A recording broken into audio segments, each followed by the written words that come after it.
నమస్తే. కంట్రీ న్యూస్కు స్వాగతం. ఫోన్పే మరియు గూగుల్ పే ఆర్బీఐ కొత్త నిబంధనలు విధించింది.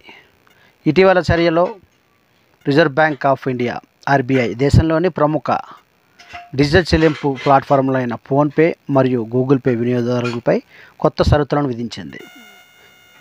పేటీఎం ద్వారా లావాదేవీలు నిలిపివేయబడిన తర్వాత చాలామంది వినియోగదారులు ప్రత్యామ్నాయ ఆన్లైన్ చెల్లింపు అప్లికేషన్లకు మారారు.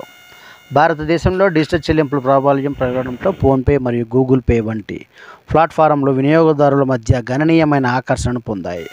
వాటి జనాదరణ ఉన్నప్పటికీ ఫోన్పే మరియు గూగుల్ పే రెండు ఇప్పుడు ఆర్బీఐ నియంత్రణ రాడ్లో ఉన్నాయి.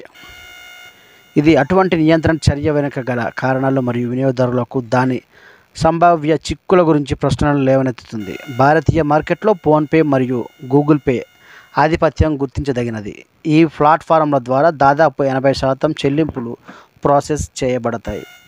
డిజిటల్ చెల్లింపు పేమెంట్ రెండు అమెరికన్ కంపెనీల యాజమాన్యంలో ఉన్న యూపీఐ అప్లికేషన్లు కాబట్టి భారతదేశ డిజిటల్ చెల్లింపు పర్యావరణ వ్యవస్థలో విదేశీ సంస్థల ప్రభావం పెరుగుతుందనే ఆందోళనలు తలెత్తాయి. ఈ ఆందోళనలకు ప్రతిస్పందనగా ఫోన్పే మరియు గూగుల్ పే ఆధిపత్యాన్ని నిరోధించే చర్యలను ప్రభుత్వం పరిశీలిస్తోంది. విదేశీయ విధానంలో వ్యూహం అమెరికా కంపెనీలకు కేటాయించిన ప్రభుత్వం యూపీఐ చెల్లింపు సేవల వాటాను 30% తగ్గించడం ద్వారా విదేశీ ఫిట్నెట్ సంస్థలను ప్రోత్సహించడం ఒక ప్రాతిపదిక వ్యూహం.